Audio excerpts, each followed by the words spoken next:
Akili ni chombo muhimu katika maisha ya mwanadamu, lakini akili hii ikikosewa matumizi ni kitu hatari katika maisha ya mwanadamu. Hivyo basi, niwakumbushe, wataalamu wanasema akili imegawanyika katika mafungu manne. Kuna akili inayotumika kwa matumizi yake halisi.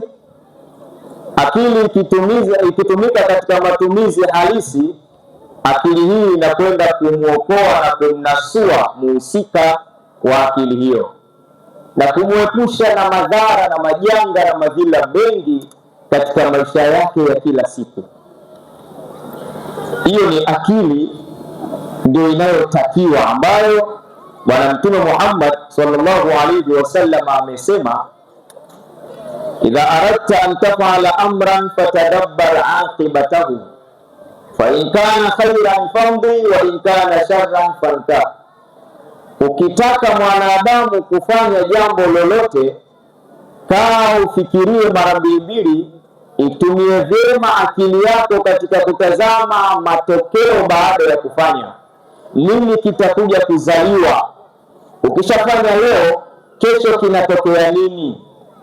Ukiona kama kitakuja kutokea kitu cha kheri kwa utafiti wako wa akili, basi jambo hilo Mtume anasema ruksa kufanya, lifanye, usiwe na shaka.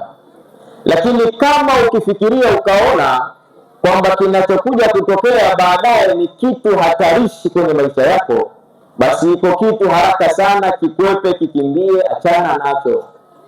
Haya ndio maelekezo ya Bwana Mtume Muhammad sallallahu alaihi wasallam katika kuonyesha mfumo wa akili iliyo sahihi, yenye matumizi sahihi, na ndiyo akili inayokubalika katika maisha ya mwanadamu.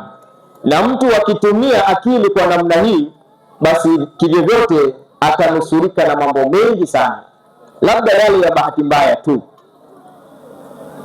Mfano, wenyewe wanasema akili iliyokuwa sahihi ni ile akili ambayo ikitafakari inayaona yale ya manufaa na ya madhara, kisha akili hii inachagua yale ya manufaa na inayaacha yenye madhara. Hii ndio akili salama.